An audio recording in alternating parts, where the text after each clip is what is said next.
마가복음 7장 1절부터 7절까지 한 절씩 교독으로 하나님 말씀 봉독하도록 하겠습니다. 바리새인들과 또 서기관 중 몇이 예루살렘에 와서 예수께 모여 들었다가 그의 제자 중 몇 사람이 부정한 손 곧 씻지 아니한 손으로 떡 먹는 것을 보았더라. 바리새인들과 모든 유대인들은 장로들의 전통을 지키어 손을 잘 씻지 않고서는 음식을 먹지 아니하며 또 시장에서 돌아와서도 물을 뿌리지 않고서는 먹지 아니하며 그 외에도 여러 가지를 지키어 오는 것이 있으니 잔과 주발과 녹그릇을 씻음이러라. 이에 바리새인들과 서기관들이 예수께 묻되 어찌하여 당신의 제자들은 장로들의 전통을 준행하지 아니하고 부정한 손으로 떡을 먹나이까? 이르시되 이사야가 너희 외식하는 자에 대하여 잘 예언하였도다. 기록하였으되 이 백성이 입술로는 나를 공경하되 마음은 내게서 멀도다. 함께 읽습니다. 사람의 계명으로 교훈을 삼아 가르치니 나를 헛되이 경배하는도다 하였느니라. 아멘. 주의 말씀은 내 발의 등이요 내 길의 빛이라고 말씀합니다. 하나님의 말씀을 묵상하고 연구하고 적용하는 삶이 우리 그리스도인의 삶입니다. 그래서 경건의 시간이라는 것을 가지게 됩니다. 찬양하고 말씀을 연구 묵상하는 시간은 우리 삶을 말씀 위에 든든하게 세워주고 하나님의 뜻에 따라 온전히 살아갈 수 있는 좋은 방법 가운데 하나입니다. 이 경건의 시간 우리가 큐티라고 말을 합니다. 이 큐티 운동이 처음 시작하게 될 때에는 많은 분들이 좀 염려하기도 했습니다. 왜냐하면 성경에 대한 온전한 지식 없이 잘못 해석하고 잘못 적용하게 되면 좀 이렇게 오히려 역효과를 가져오지 않을까라는 그런 생각이 많이 있었습니다. 그래서 우리 내가복음이라고 하죠. 내가복음. 마태복음, 마가복음, 누가복음, 요한복음이 있지만 거기에 제5복음서로 내가복음이 있다고 합니다. 내 중심으로 성경을 읽고 내 중심으로 성경을 해석하고 내 중심으로 성경을 적용하는 내가 주인이 되는 복음이라 이래서 내가복음이라는 말을 쓰기도 합니다. 하나님의 말씀에 잘못 접근하게 되면 어떤 일이 생기는지 아십니까? 어느 집사님이 이제부터는 내가 하나님의 말씀대로 좀 살아야 되겠다 이렇게 결심하게 되었습니다. 그래서 제일 처음 시작하는 게 무엇이겠습니까? 오늘부터 내가 큐티를 하리라 작정을 합니다. 오늘부터 큐티를 하라고 작정을 해야 되는데 도대체 큐티를 어떻게 해야 되는지 잘 모르겠습니다. 어떻게 연구를 해야 되는지, 어디서부터 읽어야 되는지, 어떻게 하면 하나님의 그런 그 인도하심을 경험할 수 있을지 이런 것들을 생각해 보았습니다.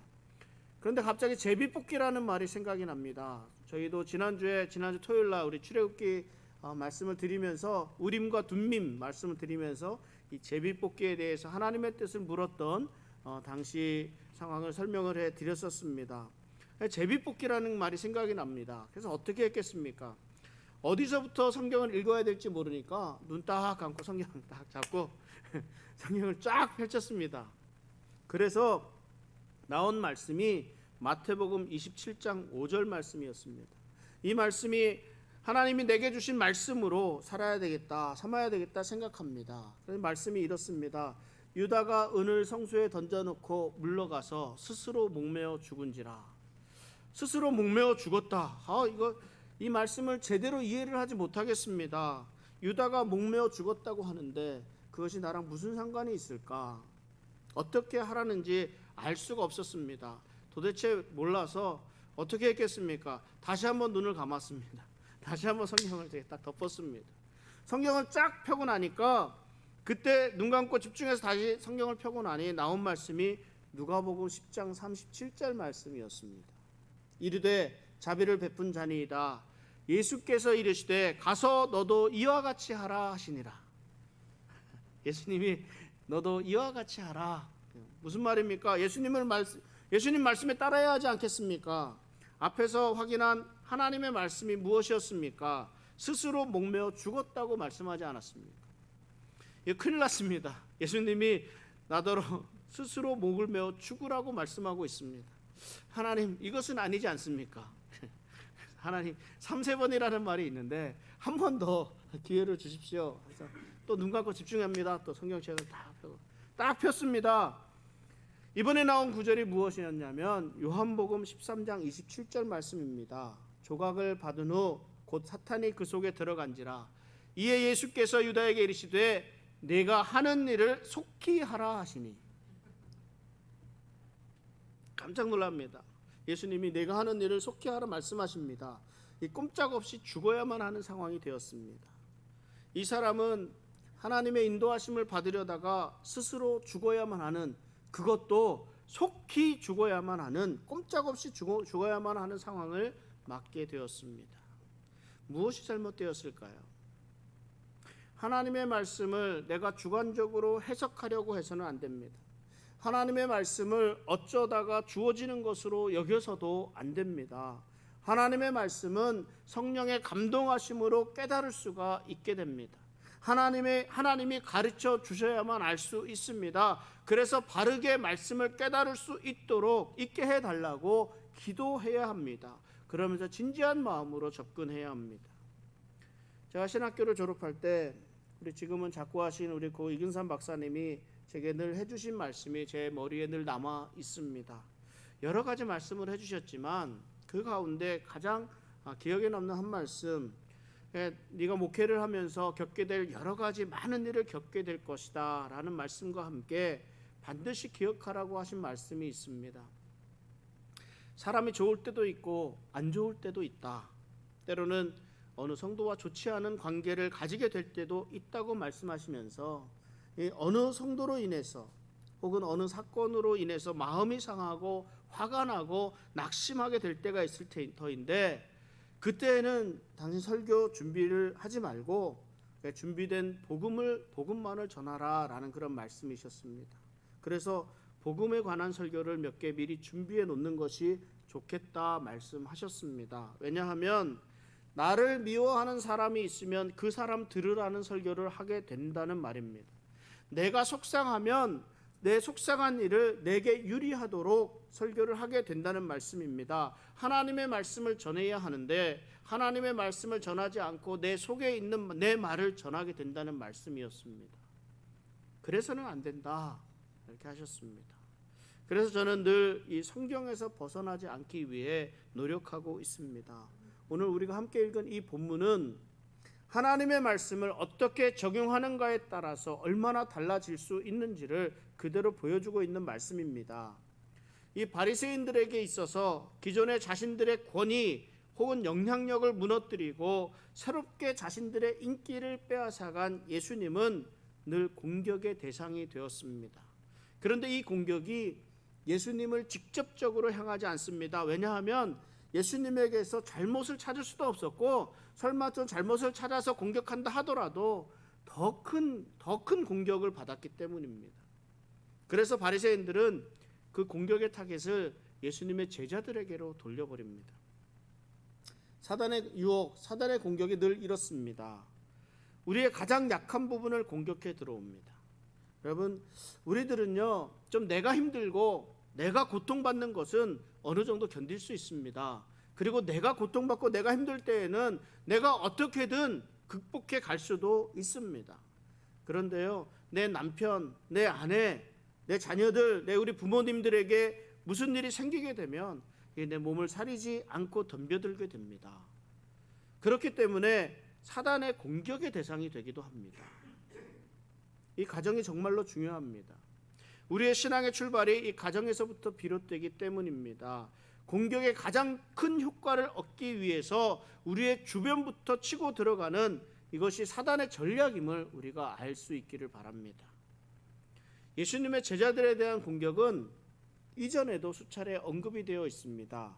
마가복음 2장 18절에 보면 요한의 제자들과 바리새인들이 금식하고 있는지라 사람들이 예수께 와서 말하되 요한의 제자들과 바리새인의 제자들은 금식하는데 어찌하여 당신의 제자들은 금식하지 아니하나이까? 이 예수님의 제자들이 금식하지 않는 잘못을 범하고 있다고 비판합니다. 지적하고 비판합니다.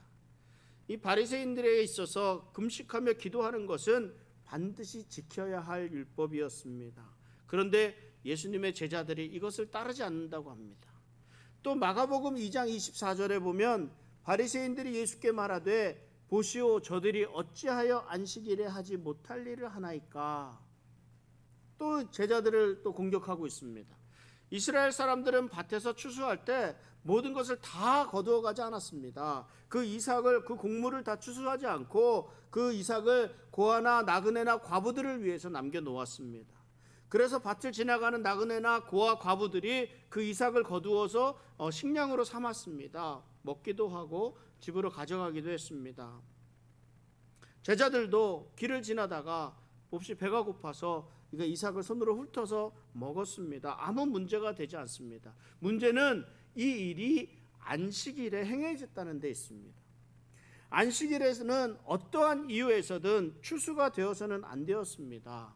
예수님의 제자들이 손으로 이삭을 훑어서 먹은 것, 이것이 일이 되었다는 것을 지적하고 있습니다. 그런데 이 바리새인들이 예수님의 제자들의 죄를 지적하고 정죄하는 것은 그들이 따르고 있는 장로들의 전통을 지키지 않았다는 이유를 들고 있습니다.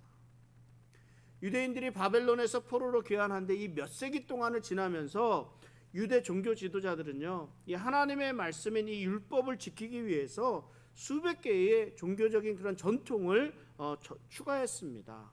그래서 바리새인과 서기관들은 이 종교적인 전통을 하나님이 직접 주신 법, 하나님의 율법 그 자체와 뗄래야 뗄 수 없는 것으로 생각을 했습니다. 그 말은 결국 하나님의 말씀인 율법과 동격인 것으로 생각을 하고 지켜왔습니다. 그러니까 이것은 가정부터가 잘못된 것입니다. 자신들이 만들어 놓은 또 다른 규정을 하나님의 말씀과 동일시하는 잘못을 범하고 있습니다. 그러나 일반 사람들, 이 바리새인들과 서기관들을 제외하고는 사실은 이 규정을 잘 지키지 않았습니다. 그래서 바리새인들은 이 규정을 지키지 않는 일반 사람들을 좀 신앙적으로 폄하하고 잘못 살아간다, 이게 비하하는 그런 상황이었습니다. 그런데 이제 바리새인들은 예수님의 제자들이 자신들이 지키는 이 전통을 지키지 않는 것을 보기 때문에 그때마다 붕괴합니다. 예수님이 랍비라고 하는데 사람들에게 영향을 주고 인기도 많은데 그 제자들은 장로들의 전통을 지키지 않거든요. 그러니까 화가 나기도 하고 정죄합니다. 그런데 이들에게 더 큰 영향을 주는 이 예수님은 예수님의 인기는 날로 더 늘어나게 됩니다. 그러니까 더욱 시기도 생기게 되고 질투하게 되기도 하고 공격하게 되는 겁니다. 이 바리새인들이 자신이 율법을 잘 지키기 위해서 세운 이 장로들의 전통이라고 하는 것, 결과적으로 바리새인들은 이 장로들의 전통을 지킴으로 말미암아 하나님의 말씀의 기준을 무시하고 자신들이 이것들을 지킴으로 이 장로들의 전통을 지키지 않는 일반 사람들보다 더 거룩한 양, 지배계층의 권력을 확보하려는 의도를 가지고 있었습니다. 예수님이 이러한 이들의 약한 의도를 비판하십니다. 마태복음 23장 23절부터 25절까지인데 같이 한번 읽어보겠습니다. 화 있을진저 외식하는 서기관들과 바리새인들이여, 너희가 박하와 회향과 근처의 11조는 들이되 율법에 더 중한 바 정의와 긍휼과 믿음은 버렸도다. 그러나 이것도 행하고 저것도 버리지 말아야 할지니라. 맹인된 인도자여, 하루살이는 걸러내고 낙타는 삼키는도다. 화 있을진저 외식하는 서기관들과 바리새인들이여, 잔과 대접의 겉은 깨끗이 하되 그 안에는 탐욕과 방탕으로 가득하게 하는도다. 바리새인들은 이 낙타와 같은 큰 불순종은 그냥 허락하면서도 하루살이와 같은 작은 일은 걸러내려는 쓸데없는 일을 한다고 예수님께서 비판하십니다. 다른 사람에게는 무거운 짐을 지라고 말을 하고 정작 자신들은 아무런 짐도 지지 않으려고 한다고 비판하십니다. 하나님의 말씀을 바르게 적용해야 함에도 불구하고 바리새인들은 하나님의 말씀을 지킨다는 이유로 더 많은 규칙을 만들어 놓고 자신들의 의도대로 그 말씀을 이용하게 됩니다. 하나님의 말씀을 말씀 그대로 그 자체로 받아들일 수 있어야 합니다. 우리의 생각대로 우리의 뜻대로 마음대로 바꾸어서 적용해서는 안 됩니다. 오늘 본문을 다시 한번 봅니다. 마가복음 7장 1절 2절 보면 바리새인들과 또 서기관 중 몇이 예루살렘에서 와서 예수께 모여들었다가 그의 제자 중 몇 사람이 부정한 손 곧 씻지 아니한 손으로 떡 먹는 것을 보았더라.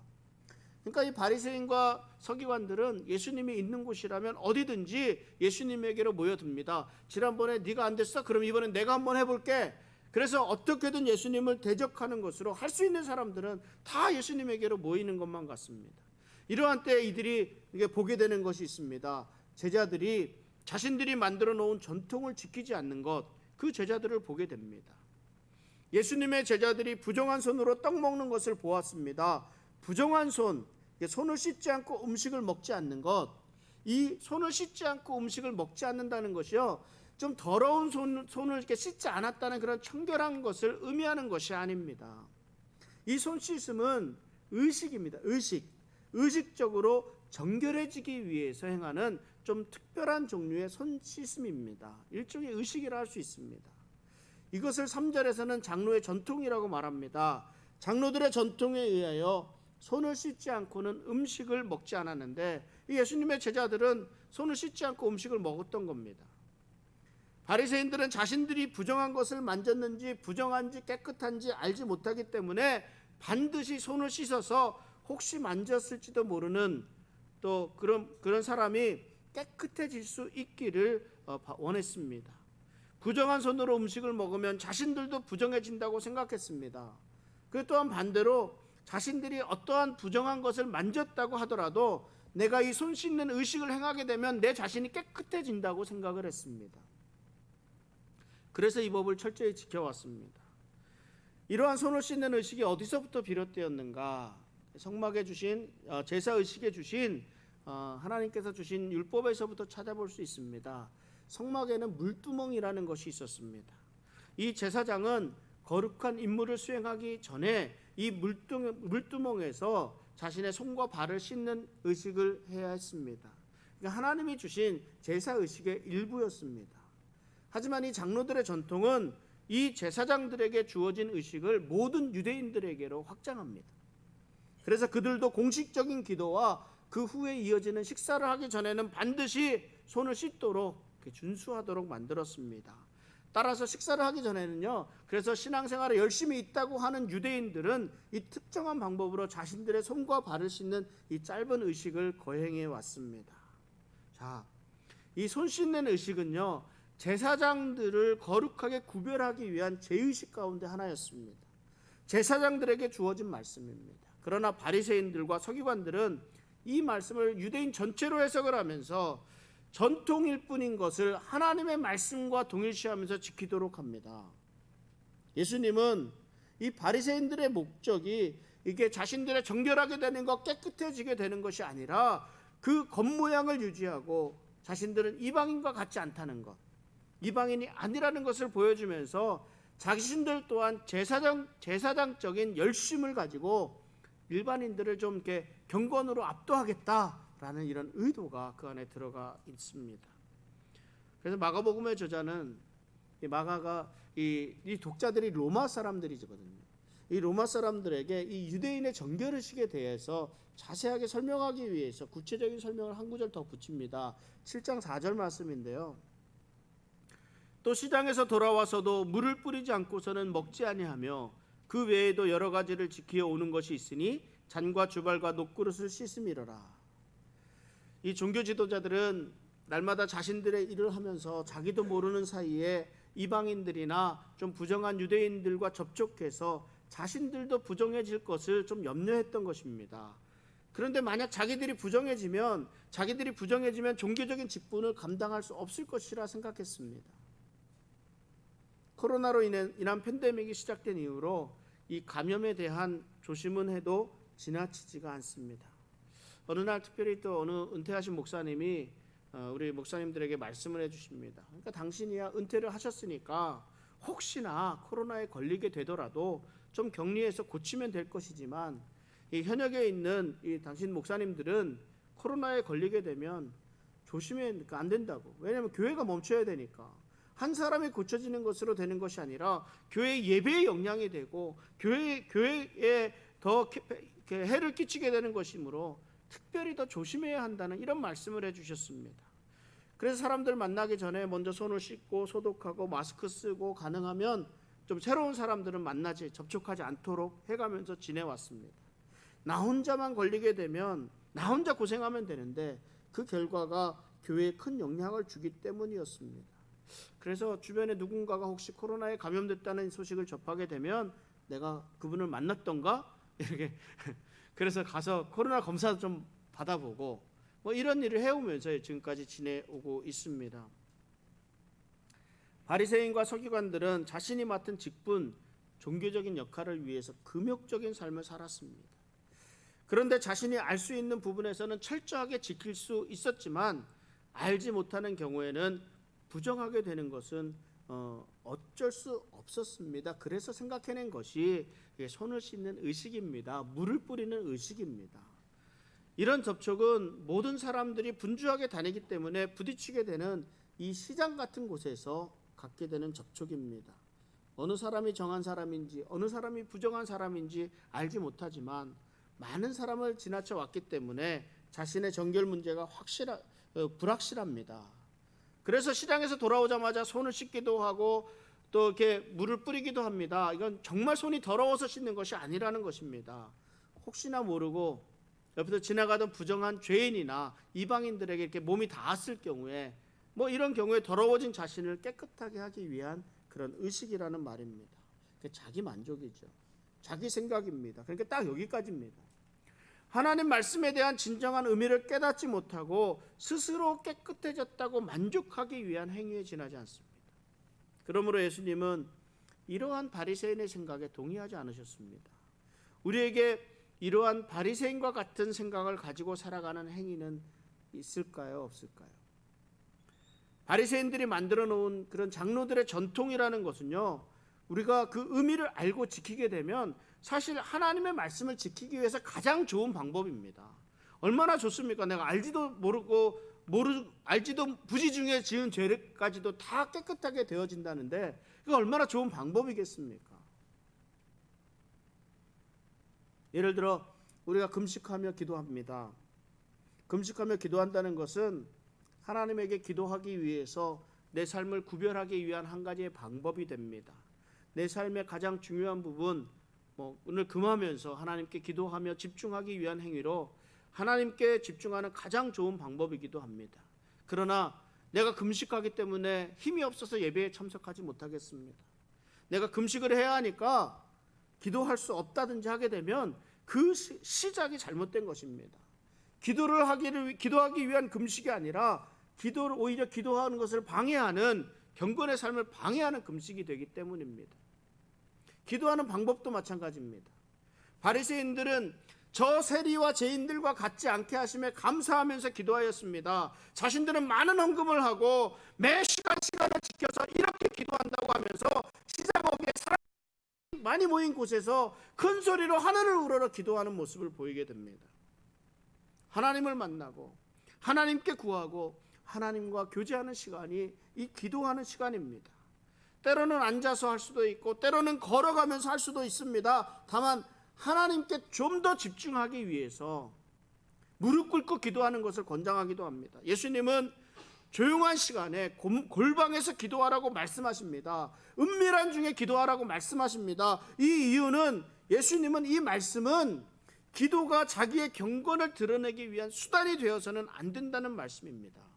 다만 하나님께 집중할 수 있는 시간, 하나님에게 집중할 수 있는 방법들이 우리에게 필요합니다.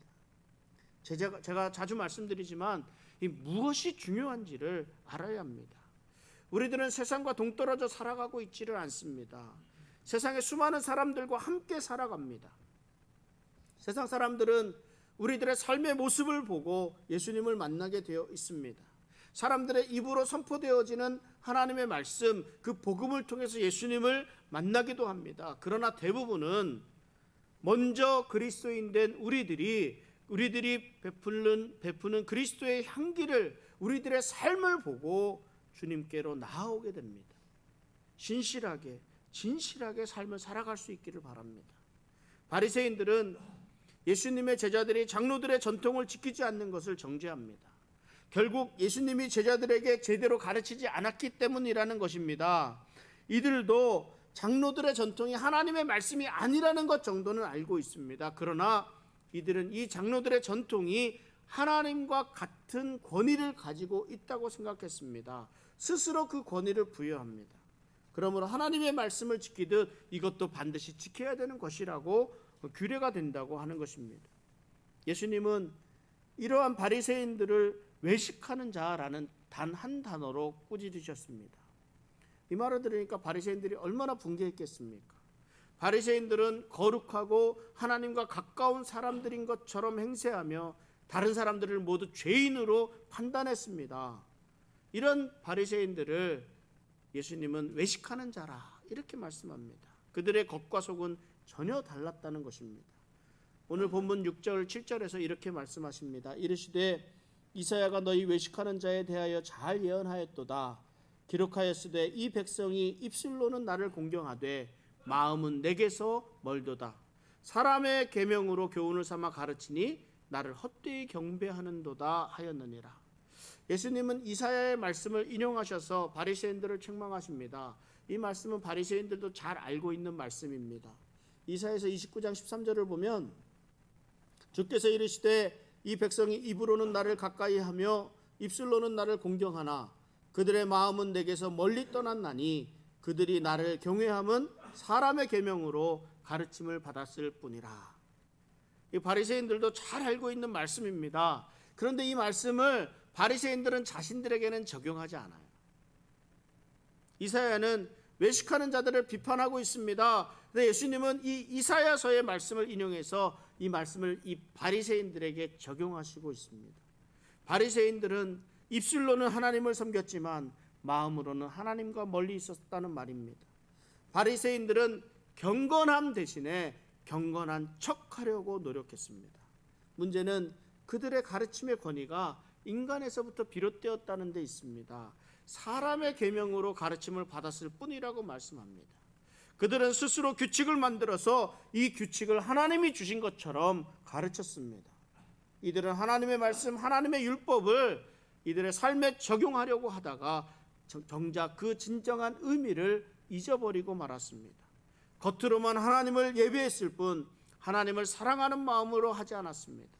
자신들의 마음은 하나님으로부터 멀어져 있으면서도 하나님을 공경하고 있다고 주장한다면 그들의 경배는 아무것도 아닌 것이 됩니다. 오늘의 말씀을 정리합니다.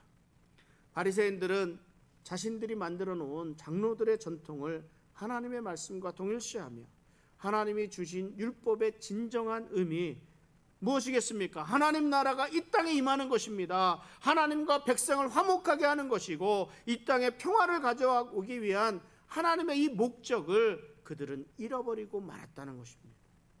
하나님이 주신 율법에 자신들이 또 다른 규칙을 더해서 하나님의 말씀과 동일시하며 지켜왔습니다. 이것은 무엇입니까? 자신들은 다른 일반 사람들과 다르다는 열정적인 경건의 사람이라는 이 자부심, 자신들의 권위를 드러내기 위한 수단으로 이용이 되었습니다. 그러므로 예수님께서 이들은 입술로는 하나님을 경외하되 마음으로는 멀리하는 사람들이 되었다고 외식하는 자들이라고 비판하셨습니다. 여러분들의 삶은 어떻습니까? 내 삶 가운데 이런 바리새인의 삶과 비교되는 삶이 있습니까? 하나님의 말씀보다 더 우선되는 가치가 없다라는 것을 우리는 인정해야 합니다. 우리들의 삶을 바르고 온전히 인도하여 주시는 것은 오직 하나님의 말씀뿐임을 확신해야 합니다. 하나님의 말씀 외에 다른 그 무엇이 내 삶을 지배하고 있다면 그 모든 것을 내려놓고 오직 말씀의 권위 앞에 무릎을 꿇을 수 있기를 바랍니다. 그리고 하나님의 말씀을 온전히 바르게 분별할 수 있는 지혜를 달라고 기도하시기 바랍니다. 주님의 말씀은 내 발의 등이요 내 길의 빛이니이다 고백하며 온전히 하나님의 말씀에 순종하며 살아가는 우리 복된 성도의 삶 되시기를 주님의 이름으로 축원합니다.